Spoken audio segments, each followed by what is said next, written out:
할렐루야. 하나님의 말씀을 봉독하겠습니다. 구약성경 예레미야 1장 말씀입니다. 예레미야 1장 11절로 12절 말씀 제가 받들어 봉독해 올립니다. 여호와의 말씀이 또 내게 임하니라. 이르시되 예레미야야, 네가 무엇을 보느냐 하시매 내가 대답하되 살구나무 가지를 보나이다. 여호와께서 내게 이르시되 네가 잘 보았도다. 이는 내가 내 말을 지켜 그대로 이루려 함이라 하시니라. 아멘. 오늘의 말씀의 제목은 무엇을 보느냐 라는 제목으로 서로 은혜를 나누고자 합니다. 사람은 이 땅에 태어나서 누구를 만나느냐, 어떤 교육을 받느냐, 어떤 친구를 만나느냐, 어떤 부모를 만나느냐, 선생님을 만나느냐, 어떤 종교에 입문하느냐, 이것이 아주 중요한 일입니다. 그러나 만날 사람도 많고 만나야 될 대상도 많지만 그 중에 특별히 우리를 하나님께서 천하보다 귀하게 여기셔서 그 생명 하나하나를 부르시고 택하시고 뽑으셔서 하늘나라 백성 삼으시고 너는 내 것이라고 인정해 주시며 이 땅에 살아가는 동안 홀로 두지 아니하시고 하나님께서 눈동자와 같이 지키시고 보호하시고 우리의 이름을 손바닥에 새기시고 우리를 지키신다고 하는 사실을 생각할 때에 그뿐이겠어요? 이 세상 인생의 여정이 끝나면 우리의 생명이 다하는 그날 내 영혼을 눈물도 고통도 슬픔도 이별도 배고픔도 추위도 없는 영원한 그 나라에 우리를 이끌어 올리신다라고 하는 그 생각을 할 때마다 저는 막 가슴이 벅차요. 그것만 가지고 생각을 해도 너무너무 감사해요. 그렇습니다. 인생은 누구를 만나느냐, 무엇을 보느냐, 아주 중요한 문제입니다. 오늘 본문 말씀에 보니까 예레미야라고 하는 선지자가 있는데 이 선지자는 이스라엘의 4대 선지자 중에 두 번째 기록되어 있는 그런 선지자입니다. 이 선지자는 말할 수 없는 애국자입니다. 그래서 예레미야 9장 1절 말씀에 보니까 나는 내 민족을 위하여 울리로다.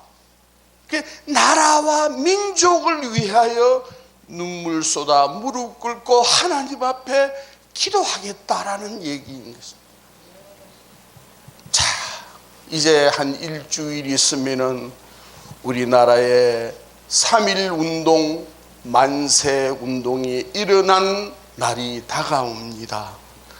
이 일이 있기 전에 약 한 20일 전, 그러니까 2월 8일 1905년 2월 8일 동경에서 우리나라에 유학간 학생들이 연합이 되어서 특히 기독교인들이 주축이 되어 이제 만세 운동을 일으켰습니다. 이것이 도화선이 되어서 20일 후에 1905년도에 우리나라에서 이제 1919년 우리나라에서 이제 3.1 운동을 일으키는 도화선이 된 것이죠. 그 학생들이 이국 땅에 가서 공부를 하면서 우리나라는 일제 치하에서 압제를 당하고 있다. 이 나라 민족을 위하여 어떻게 하여야 우리가 애국을 할 수 있는 길일까?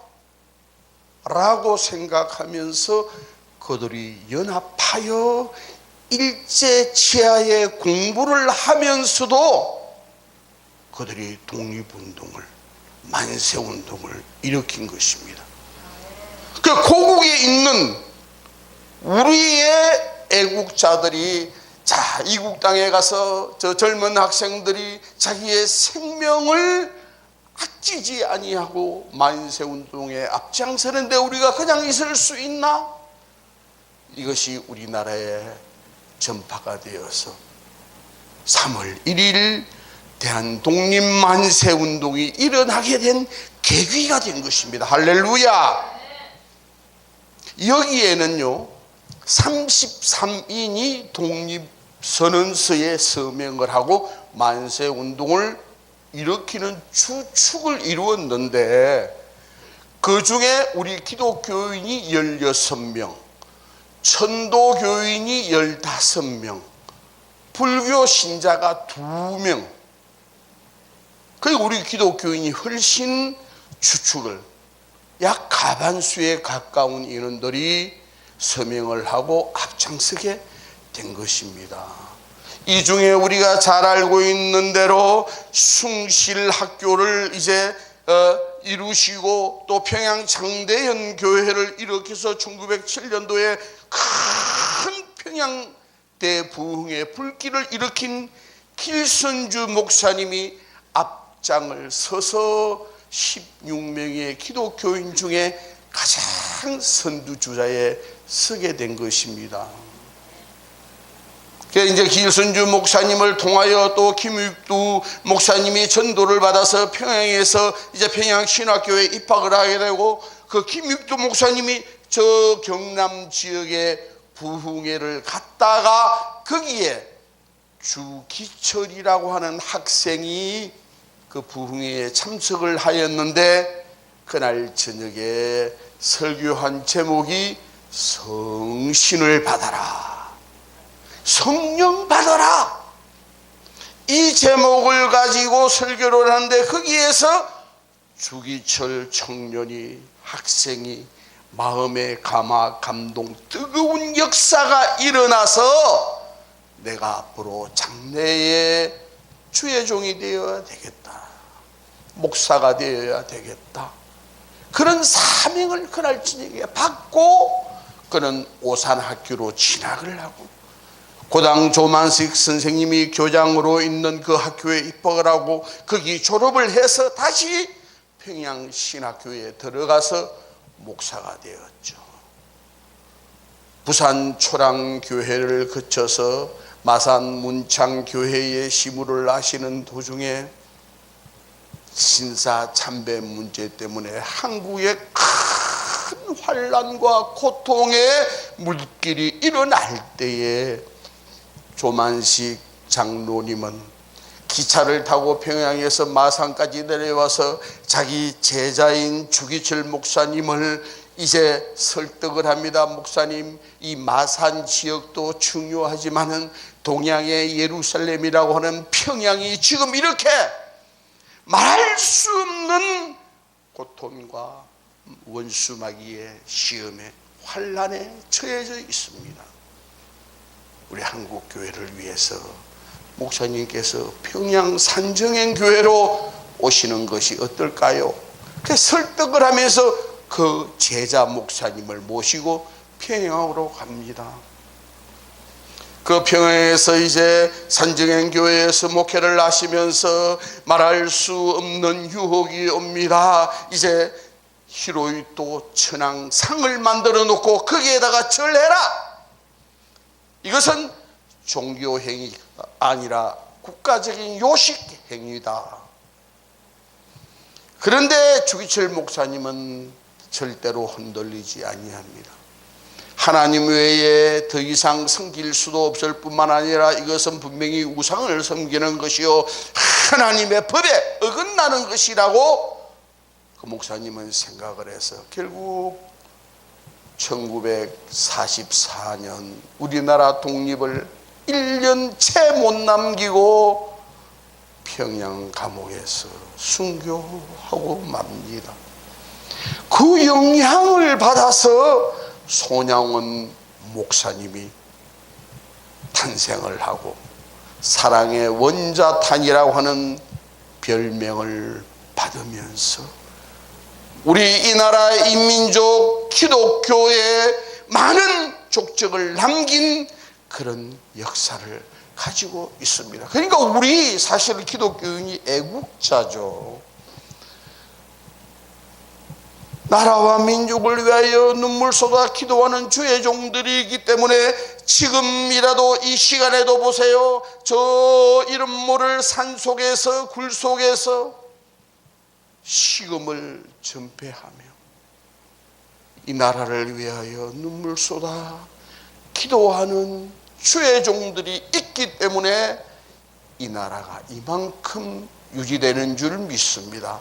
저는 이 사실 앞에 정말 그분들에게 감사하고요, 내가 하나님 앞에 기도하지 못한 죄를 회개하게 되는 것입니다. 오늘 이 말씀 가운데 예레미야 선지는 나라와 민족을 위하여 기도하는 눈물의 선지입니다. 눈물의 선지. 그래서 저는 이렇게 말하고 싶어요. 옛날에 가수 라우나가 부른 사랑은 눈물의 씨앗이라는 노래가 있던데, 그것은 사랑이 뭐냐고 물으신다면 눈물의 씨앗이라고 말하겠어요. 근데 저는 역으로 교회의 씨앗은 곧 눈물은 교회의 씨앗이다. 아멘. 할렐루야. 그렇습니다. 교회가 생명력을 가지고 일어날 수 있는 가장 큰 원동력은 곧 눈물입니다.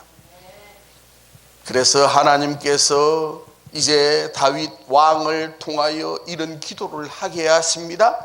시편 56편 8절 말씀에 보니까 하나님이여 나의 유리함을 하나님께서 계수하시오니, 얼마나 유리하며 방황하며 살았습니까?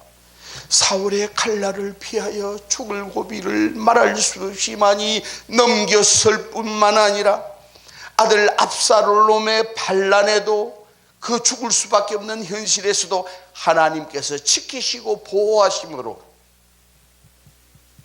그는 그 생명이 유지되어 이스라엘의 두 번째 왕이 된 것을 고백하는 것입니다. 그러니까 내가 유리함을 하나님께서 아시오니, 내가 그동안에 그 유리하면서 흘린 눈물의 가치를 아시오니 내 눈물을 천국 눈물병에 담으소서. 아멘. 내 눈물을 담아달라는 거죠. 우리 성도가 하나님 앞에 기도하면서 흘리는 눈물은 결코 헛되이 땅에 떨어지지 아니한다라는 말씀입니다. 눈에는 보이지 아니하지만은 그 눈물 하나하나를 하나님은 천국 눈물병에 다 담아 주신다고 하는 사실인 것이죠. 그렇습니다. 예레미야는 나라와 민족을 위하여 기도를 합니다. 기도를 하고 있는데 환상을 보아요. 샤머니즘에 빠져서 어떤 환상을 보고 하는 그런 환상이 아니라 정말 나라를 위하여 눈물을 흘리며 기도하는 가운데 하나님께서 환상을 보여주시는데요, 살구나무 가지의 환상을 보고 있습니다. 하나님께서 묻습니다. 야 예레미야야, 너 지금 뭘 보고 있느냐? 이 무엇을 보느냐? 이렇게 물었습니다. 딱 두 마디로 요약한다면 뭘 봐? 뭐 보니? 뭘 봐? 내 하나님 여호와여, 내가 지금 살구나무 가지를 보고 있나이다. 하나님 말씀하십니다. 참 잘 보았다. 네가 본 그대로 이루어지게 하리라. 할렐루야. 소망의 생명을 하나님께서 주시는 영원한 은혜와 축복의 씨앗을 본 것입니다. 살구나무 가지를 보았다. 과연 무슨 뜻일까요? 이 속에는 정말 고귀한 비밀이 함축되어 있습니다. 살구나무를 본다고 하는 것은 소망을 보는 것이죠.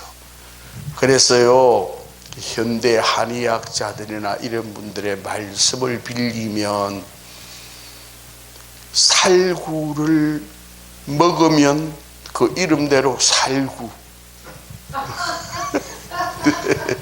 많이 먹으면 산대요. 그만큼 인체에 이로움을 준다라는 거죠.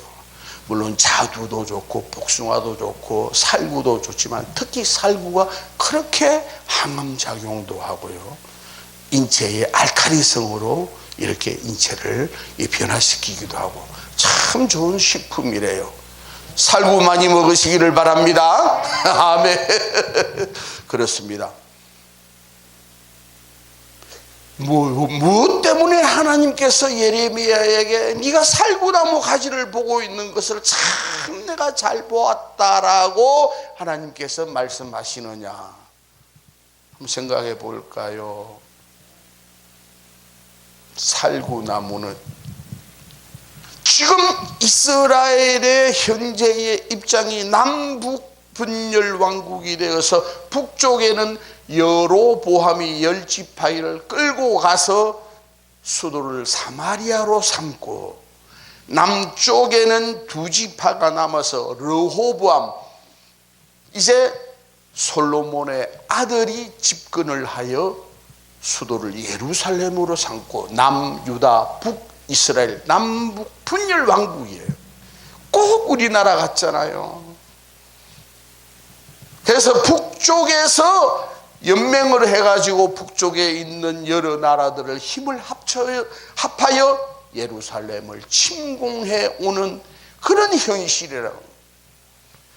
예루살렘이 곧 해파될 수밖에 없는, 무너질 수밖에 없는, 하나님의 교회가 무너질 수밖에 없는, 우리의 믿음의 가정이 무너질 수밖에 없는 이 나라, 이 민족이 바람 앞에 등불과 같은 위기에 놓여.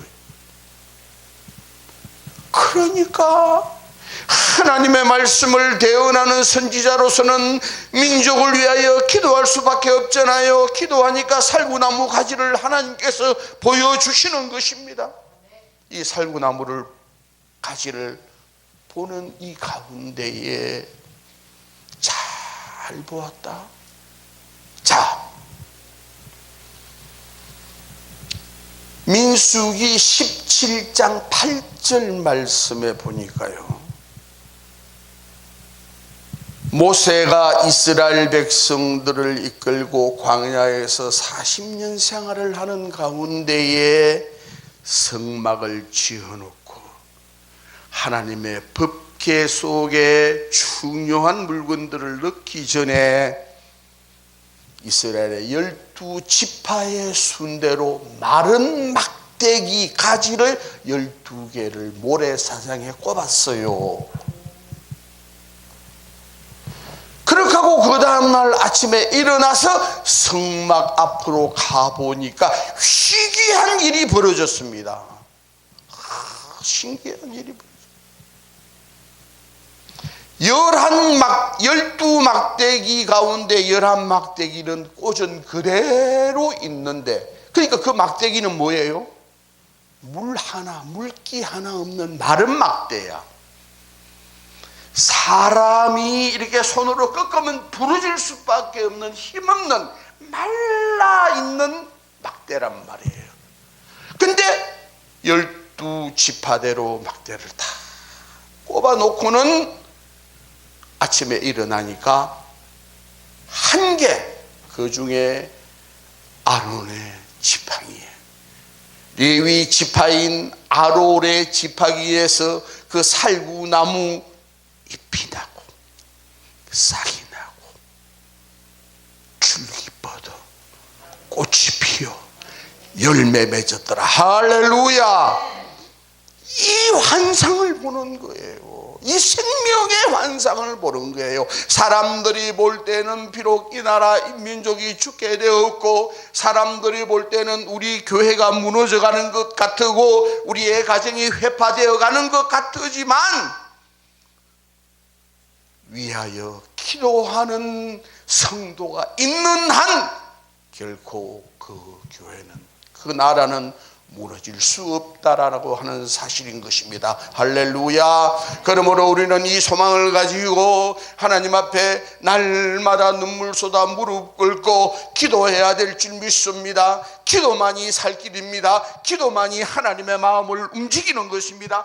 기도만이 살구나무에 꽃을 피워 열매를 맺게 해주시는 하나님의 영원하신 놀라운 은혜와 복이 있을 줄 믿습니다.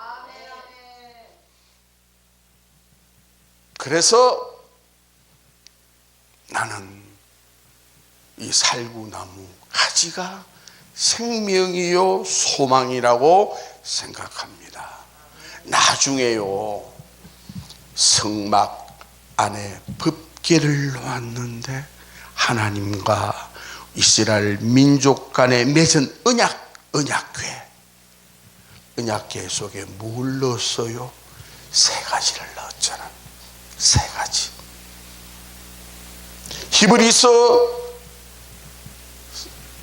보니까 어떻게 기록이 되냐면 9장 4절 말씀에 하나님께서 세 가지 법궤 속에 넣으라 그래서, 하나는 아론의 쌍난 지팡이, 두 번째는 만나 그 망아리, 세 번째는 이제 모세가 시내산에서 받은 두 돌비 10개 하나님 말씀, 이 세 가지를 넣었단 말이에요. 그러니까 이 세 가지는요, 우리가 영적으로 해석을 해보면은 뭐냐면 곧 예수 그리스도이십니다. 예레미야는 이미 환상 가운데 예수 그리스도를, 앞으로 2600년 후에 예수 그리스도가 태어날 것이라고 하는 사실을 미리 환상을 통해서 본 것입니다. 그러니까 지금부터 예수님이 태어난 것이 약 2000년 전이고, 그때 예레미야가 본 것은 600년 후에 되어질 일을 미리 환상을 통해서 보는 것이죠. 살구나무 가지는 예수 그리스도이십니다. 법궤는 예수 그리스도예요. 왠지 아세요? 요한복음 14장 6절 말씀을 보니까 거기에 분명히 이렇게 말씀이 기록되어 있습니다. 예수님께서 직접 하신 말씀입니다. 내가 곧 길이요 진리요 생명이니 나로 말미암지 않고는 아버지께로 자가 없느니라. 할렐루야. 그러니까 히브리서 9장 4절 말씀에 이 세 가지, 아론의 쌍난 지팡이, 하나님의 말씀인 그 십계명, 만나 그 망아리, 세 가지가 들어갔으니까 내가 곧 길이요 진리요 생명이라. 자, 길은 뭘까요? 예수님이 자신이 그렇게 말씀하셨잖아요. 길이요, 내가 길이다. 옛날에 우리 그 어릴 때 보면 어르신들이 백발수염을 이렇게 길어서 담배 때 이렇게 물고 어디 길 가실 때 뭘 짚고 가요? 뭘 짚고 가요? 지팡이 짚고 가잖아요. 막대기. 그리고 산에 올라갈 때도 허리가 아프니까 막대기 지팡이를 이렇게 짚고 길을. 시각장애인들은 또 길을 안내하는 더듬고 가는 지팡이, 막대기 있잖아요. 숲을 지나갈 때도 혹시 무서운 독사가 나올까봐 툭툭툭 치고 가면은 독사가 미리 도망가라고 치고, 길을 안내하는 지팡이, 막대기. 예수님은 길이에요. 지팡이 되십니다. 그래서 시편 23편에 하나님께서 지팡이와 막대기가 나를 안위하시나이다. 할렐루야. 나의 길을 인도하시는 지팡이. 사람들이 볼 때는 그 지팡이, 마른 막대는 전부 죽어 있습니다. 물기 하나 없습니다. 그런데 어떻게 그 다음날 아침에 그 지팡이에, 막대기에 싹이 날까요? 잎이 날까요? 줄기 뻗을까요? 꽃이 필까요? 열매 맺어 사람이 따먹게 되었더라.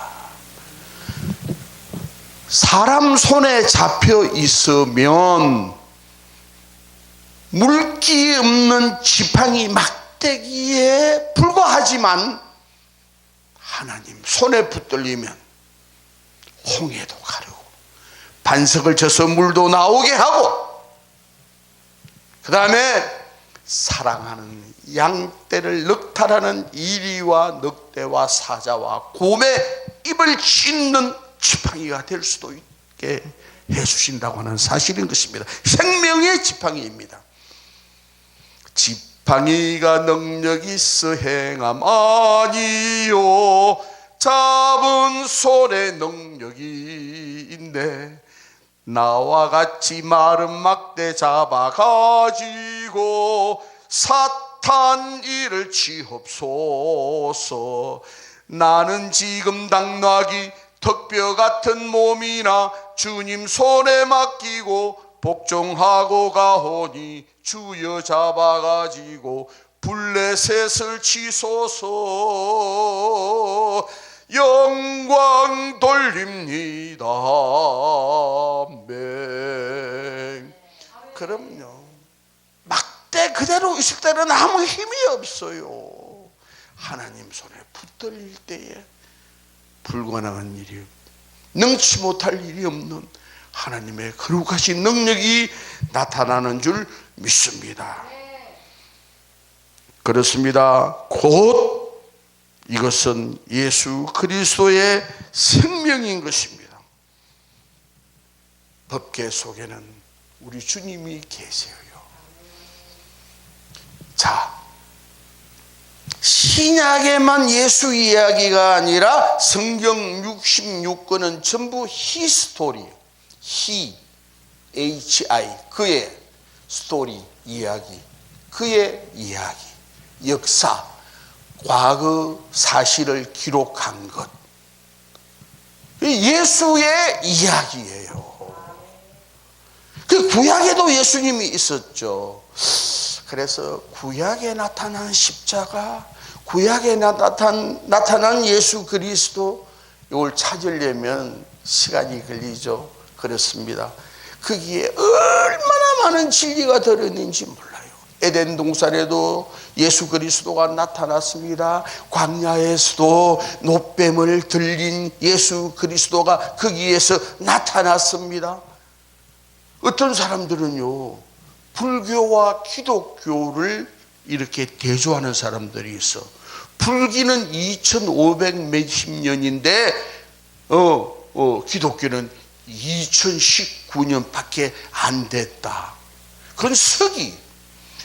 하나님을 알고 예수 그리스도를 믿는 자나 아니 믿는 자나 누구나 이 지구상에 하늘에 머리를 두고 사는 사람은 다 BC와 AD라고 하는 역사 속에 살아가고 있지만 그 속에 예수의 역사라고 하는 사실을 잃어버린다는 거죠. 모르고 있기 때문에. 예수님은 이미 온 우주와 천지와 만물을 말씀으로 하나님께서 창조하실 그 창조 태초에 말씀이 계셨고, 창조하실 때에 하나님과 같이 일하셨다. 할렐루야.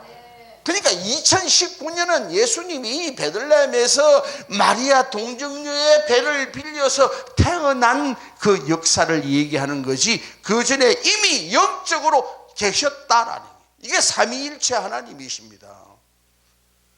오늘도 예수 그리스도를 우리의 이 나라 이 민족 위에, 우리의 교회에, 우리의 가정에 모시고 법궤를 우리 가정으로, 우리 나라로, 우리 교회로 모시다 놓고 그 법궤 앞에, 그 법궤는 말씀이죠. 곧 생명이죠. 그렇잖아요. 그 속에 뭐가 들었다고? 자, 아론의 상단 지팡이, 그 다음에 금 항아리, 만나 항아리, 우리의 육신이 살 수 있는 하늘에서 내리는 영의 말씀, 육적인 귀한 생명, 이게 생명이잖아. 그러니까 내가 곧 길이요 진리라 그랬어요. 진리는 하나님의 말씀, 두 돌비, 우리가 살아가야 될 생활의 지표인 말씀. 생명은 만나 항아리. 그래서 그 속에는 예수 그리스도가 길, 진리, 생명이 법궤 속에 들어있기 때문에 그 법궤는 곧 예수 그리스도입니다. 그러므로 이 법궤를 우리 가정에, 이 나라의 민족 위에, 우리 교회에 모셔놓고 하나님 말씀을 두려워하면서 기도하는 저와 여러분 되었으면 좋겠습니다.